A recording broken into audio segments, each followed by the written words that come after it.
ब्राह्मणों के गांव में यादव या कर तेरी कथा करने की हिम्मत कैसे हो गई? यह सवाल मुकुटमणि से नहीं, हर उस इंसान से किया गया जो भक्ति की राह पर जाति की दीवार को लांघने की कोशिश करता है। यह सवाल उस सोच का प्रतीक है जो आज भी इस बात को मानता है कि भगवान जो है वो सिर्फ ऊंची जाति के हैं। और इन लोगों से आज हम ये सवाल पूछते हैं कि क्या भगवान श्री राम ने कभी शबरी से उसकी जाति पूछकर उसके जूठे बेर खाए थे? क्या भगवान श्री कृष्ण ने सुदामा से दोस्ती उसकी जात देखकर की थी? और अगर हमारे भगवान भेदभाव नहीं कर रहे थे तो भगवान के नाम पर ये कौन से धर्म के ठेकेदार हैं जो भगवान को बदनाम कर रहे हैं? क्योंकि ये जो घटना है ये इंसानियत को तार तार करने वाली है, धर्म को खोखला बताने वाली है, समाज को भीतर से तोड़ने वाली है। इटावा के दादरपुर गांव में कथावाचक मणि यादव और उनके सहयोगी संत कुमार के साथ जो कुछ हुआ वो केवल दो लोगों की बेइज्जती नहीं थी, यह हिंदू समाज की आत्मा पर चोट थी। यह हमला किसी जाति पर नहीं बल्कि भक्ति के अधिकार पर था। यह चोट शरीर पर नहीं, उस विचार पर थी जो ये मानती है कि भगवान सबके हैं और भगवान के कथा करने का अधिकार भी सबको है। यह समाज के उस सच को उजागर करती है जिसे हम छिपा लेते हैं, जहां पर हम जय श्री राम का नारा तो हक से लगा लेते हैं, लेकिन उन्हीं भगवान श्री राम के आदर्शों पर चलने से हम और आप कतराने लगते हैं। हाँ, कुछ लोग अभी भी आएंगे, कहेंगे कि सर झूठ बोला गया था, उसने जाति छिपा ली थी। अरे जाति छिपा ली थी तो उसको लहूलुहान कर देंगे, उसके ऊपर पेशाब कर देंगे, सर छिलवा देंगे, सिर्फ इसलिए क्योंकि वो ब्राह्मण नहीं है। सिर्फ इस बात के लिए आप इंसान के साथ जानवर जैसा सलूक कर देंगे क्योंकि उसकी जाति इतनी भारी नहीं थी, इसलिए उसकी भक्ति इतनी ज्यादा पवित्र हो गई कि उस पर पेशाब करवा देंगे, उसको किसी के पैर चटवाएंगे, उसके सामान को तोड़ देंगे, सामाजिक तौर पर बेइज्जती करेंगे। और यह सब कुछ उस आंगन में जहां पर आपने भगवान को पूजने के लिए उसे बुलाया था और आपको लगता है कि यह सब देखने के बाद भगवान आपको आशीर्वाद देंगे। नहीं, भगवान भी आपको देखकर कहेंगे कि लानत है तुम जैसे भक्तों पर। लेकिन आज सिर्फ पीटने वालों से सवाल नहीं होगा, सवाल उस भीड़ से भी होगा जो खामोश है, सवाल उस भीड़ से जो इन घटनाओं को देखकर अनदेखा कर देती है।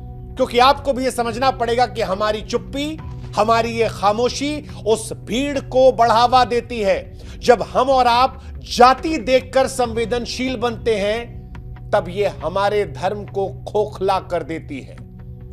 और अगर आपको आपके धर्म से प्यार है, अगर आप अपने भगवान के सच्चे सेवक हैं, तो आज आपको भी खुलकर इसकी मुखालफत करनी होगी। और अगर आप नहीं कर रहे हैं तो आप भी अपने भगवान का नाम खराब कर रहे हैं।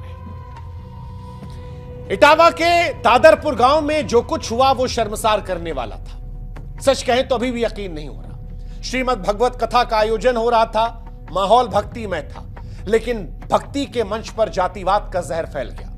कथावाचक मुकुटमणि यादव और उनके सहयोगी को बुलाया गया, फिर जात पूछी गई। बाद में पहले दिन ही जात पता लगी। कहने को भगवान के लिए कथा थी, लेकिन वहीं पर जात पता लगते ही जात की लक्ष्मण रेखा खींच दी गई। भक्ति को शक की निगाहों से देखा गया और भक्त या कहें कि कथा कहने वाले को ही अपराधी बना दिया गया। 50 लोग आए, हमला किया, मुकुटमणि की चोटी काट दी गई, उनके सिर को मुंडवा दिया गया, उन पर पेशाब छिड़क दिया गया क्योंकि जात छिपाई थी। उन पर लात, घूंसे, चप्पलों से बेरहमी से पिटाई हुई। एक महिला यजमान के पैरों में उनकी नाक को रगड़वाया गया। बच्चों और बड़ों के जूते पर सिर रगड़वा कर माफी मंगवाई गई। उनके सामान को तोड़ दिया गया, सरेआम जलील किया गया। इस पूरी घटना का वीडियो सोशल मीडिया पर वायरल है और इस वायरल वीडियो में साफ साफ दिखता है कि न केवल लोग यहां तमाशा देख रहे थे बल्कि बेशर्मी से तालियां भी बजा रहे थे। और इसीलिए हम कह रहे हैं कि गुनहगार सिर्फ वो नहीं है जो जाति के नाम पर यहां पिटाई कर रहे थे, उतने ही गुनहगार वो भी हैं जो तालियां बजा रहे थे या जो जाति देखकर संवेदनशील होते हैं। वो ये देखकर संवेदनशील होते हैं कि हमारे जाति के आदमी के साथ गलत हुआ नहीं हुआ। और यही एक तरफा संवेदनशीलता आज हमारे धर्म के पतन की बड़ी वजह बन रही है। यही एक तरफा संवेदनशीलता आज हमारे धर्म में बिखराव की वजह बन रही है। और अगर इसे हमने नहीं संभाला तो यकीन मानिए अपने धर्म के सबसे बड़े दुश्मन भी हम और आप ही हो जाएंगे। यह मैं इसलिए कह रहा हूं क्योंकि इस घटना के वीडियोस को देखने के बाद भी कुछ लोग ऐसे हैं जो इससे शर्मिंदा नहीं है और अभी भी वो बेशर्मी से आकर कह रहे हैं कि देखिए ना, उसने अपनी जाति छिपाई थी, ब्राह्मणों के मोहल्ले में जात छिपा कर गया था, ब्राह्मण बनने का नाटक किया था, दो आधार कार्ड मिले थे, एक में मुकुटमणि अग्निहोत्री उसका नाम है, दूसरे में मुकुट सिंह लिखा हुआ है, उसने धोखा दिया था। क्या नाम के चलते आप इंसान के साथ जानवरों जैसा व्यवहार करेंगे? और अगर किसी ने झूठ बोला तो उसका जवाब हिंसा है? क्या जाति छुपा लेना इतना बड़ा गुनाह है कि इंसान की गरिमा को मिट्टी में मिला दिया जाए? हालांकि मुकुटमणि ये कहते हैं कि जाति छिपाई नहीं थी, लेकिन फिर भी हम मान लेते हैं कि अगर मान लीजिए छिपाई गई तो भी क्या बर्बरता की पराकाष्ठा को पार कर देंगे? किसी के ऊपर पेशाब करवा देंगे, किसी के सर मुंडवा देंगे, किसी से कहेंगे किसी का पैर चाट लो। यह साफ बताता है कि असली वजह धोखा नहीं थी, यह जातिगत घृणा थी। और यह भी बात याद रखिएगा, अगर किसी कथावाचक को यह महसूस होता है कि उसे अपनी जाति छिपाकर ही मंच मिलेगा, तो सच कहें उसका झूठ असली दोषी नहीं है। असली दोषी वो समाज है जो आज भी धर्म के मंच पर जाति की पहचान मांगता है। अगर समाज में उस व्यक्ति को यह एहसास ना हो कि जात देखकर ही आप बुलाएंगे, तो शायद छिपाने की जरूरत नहीं पड़ती। और अगर आपको लगता है कि छिपाना अपराध था, तो इस देश में कानून है, पुलिस है, आप जाकर शिकायत कर देते। आप कहते कि हमारी धार्मिक भावना को ठेस पहुंचाया गया, हम वहां भी मान लेते, चलिए आपके साथ। लेकिन क्या जाति इतनी बड़ी दीवार बन जाएगी कि भक्ति उसके नीचे दब जाए? और ऐसी भक्ति करने से कौन से भगवान प्रसन्न होंगे, जरा हमको यह भी समझा दीजिएगा। और या जिस दिन आप इस लोक से उस लोक जाइएगा, उस दिन भगवान से पूछ लीजिएगा कि भगवान ये करने से क्या आप हमसे खुश हुए हैं? ये जो बयान दिया गया कि ब्राह्मण के गांव में यादव या फलाना जात का होकर तेरी हिम्मत कैसी हुई, घृणित है ये शब्द, घृणित है। जातिवाद धर्म को तोड़ रहा है, क्योंकि यह भक्ति को नहीं जन को तवज्जो देता है। एक कथावाचक की कथा उसकी जाति से आकी जा रही है। जब भगवान के भक्त को अछूत या नीच कहकर अपमानित किया जाता है, तो सच कहें धर्म का असली स्वरूप वहीं मर जाता है। ये वो मानसिकता है जो हिंदू समाज को एकजुट होने से रोकती है। एक तरफ बड़ी बड़ी बातें होती हैं कि इस देश को हिंदू राष्ट्र बनाया जाएगा, और दूसरी तरफ धर्म नहीं जात पूछी जाती है।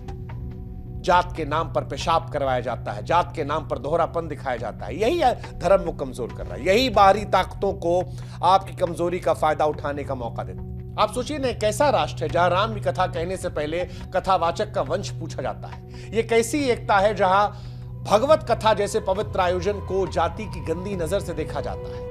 इटावा की घटना जीता जागता सबूत है कि आज भी धर्म से पहले हिसाब लगाया जाता है। वसुदेव कुटुंबकम जैसे सिद्धांत ऐसा लगता है सिर्फ किताबों में बंद है। जमीनी हकीकत यह है कि अगर आप ऊंची जात से नहीं हैं, तो आपकी भक्ति को संदेह के घेरे में देखा जाएगा। जब एक भक्त की भक्ति उसकी जाति से तौली जाती है, तब भगवान की कथा को कुछ लोगों का विशेष अधिकार मान लिया जाता है। तब धर्म का असली चेहरा सामने आता है, और वो चेहरा श्रद्धा का नहीं, सत्ता का, भेदभाव का होता है। और ये वही मानसिकता है जो धर्म को भी कमजोर बनाती है, क्योंकि जो समाज अपने ही लोगों को जाति के नाम पर तोड़ता है, वो किसी मजबूत राष्ट्र की नींव नहीं रख सकता। एकता की बात करने से पहले हमें अपने भीतर की उस दरार को भरना पड़ेगा जिससे जातिवाद हर रोज गहरा हो रहा है, और यह समझना पड़ेगा। इस घटना का वीडियो सोशल मीडिया पर वायरल हुआ, देश भर में हलचल मची है। कई लोग हैं आक्रोश जता रहे हैं, नेता बयान दे रहे हैं, पुलिस कार्रवाई कर रही है, लोग जा रहे हैं कि पुलिस और तेज कार्रवाई करे। कई लोग गिरफ्तार कर लिए गए हैं, कुछ की गिरफ्तारी जारी है। लेकिन सवाल यह है कि क्या गिरफ्तारी से इंसाफ मिल जाएगा? क्या यही न्याय है कि समाज चुप बैठा रहे, देखता रहे और मामला केवल पुलिस कार्रवाई तक सिमट जाए? क्या इस देश के खिलाफ ऊंची जाति के लोग भी सामने आएंगे? क्या इस देश के आम नागरिक भी इस हिंसा को लेकर खुलकर बोलेंगे? क्या इस देश के धार्मिक संगठन भी खुलकर बोलेंगे?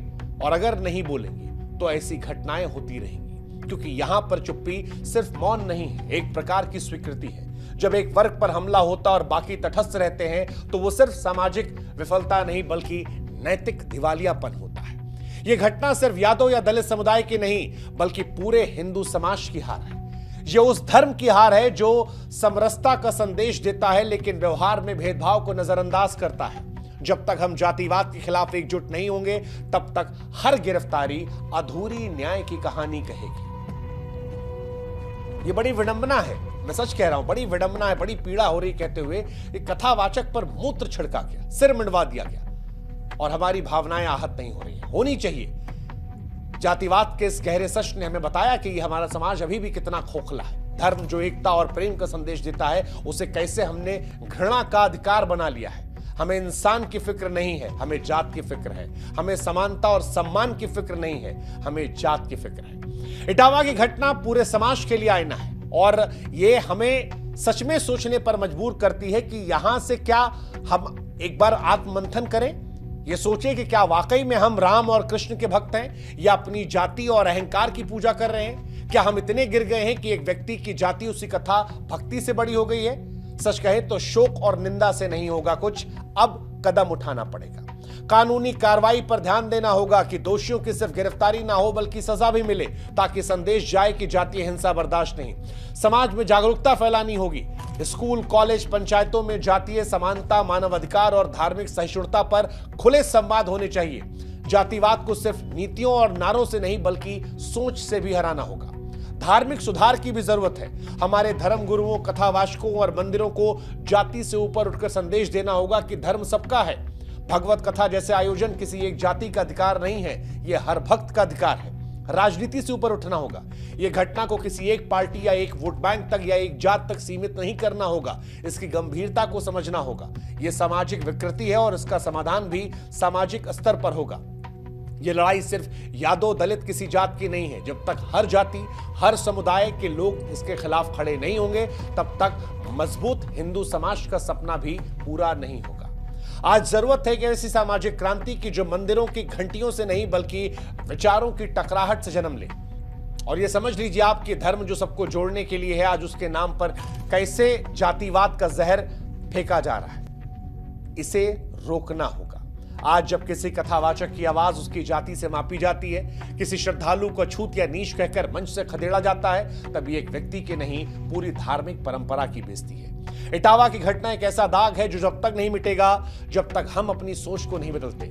मुकुटमणि यादव और संत कुमार के साथ जो कुछ हुआ वो एक चेतावनी है हमारे समाज के लिए, हमारे धर्म के लिए, हमारी आने वाली पीढ़ियों के लिए। वक्त है अभी भी। आप सब लोग जाति से ऊपर उठिए, साथ खड़े होइए, एकजुट होइए। जातिवाद के खिलाफ न सिर्फ बोलिए बल्कि जड़ से खत्म करने की भी कोशिश कीजिए। आप वर्ण व्यवस्था में बटे रहिए लेकिन बराबरी सबको देते चलिए। और अगर ये नहीं करेंगे तो ये आपके धर्म को खोखला कर देगा। आपको समझना पड़ेगा कि ऐसा समाज बनाना है जिसमें धर्म, इंसानियत और बराबरी साथ साथ चले। नफरत, घृणा, ऊंच नीच जैसी विकृतियां पीछे छोड़ दीजिए, क्योंकि राम और कृष्ण कभी उनको माफ नहीं करेंगे जो उनके नाम का इस्तेमाल करके इस तरह की हरकत कर इंसानियत को रौंदते हैं। आशा करते हैं कि आप भी समझेंगे, और अभी भी जो नहीं समझे हैं तो सच कहें, आप ही धर्म के सबसे बड़े दुश्मन हैं। आप ही अपने धर्म को सबसे कमजोर कर रहे हैं। आप वो दीमक हैं जो अपने धर्म को अंदर से खोखला कर रहे हैं। भगवान आपका भला करे। जय हिंद, जय भारत, नमस्कार।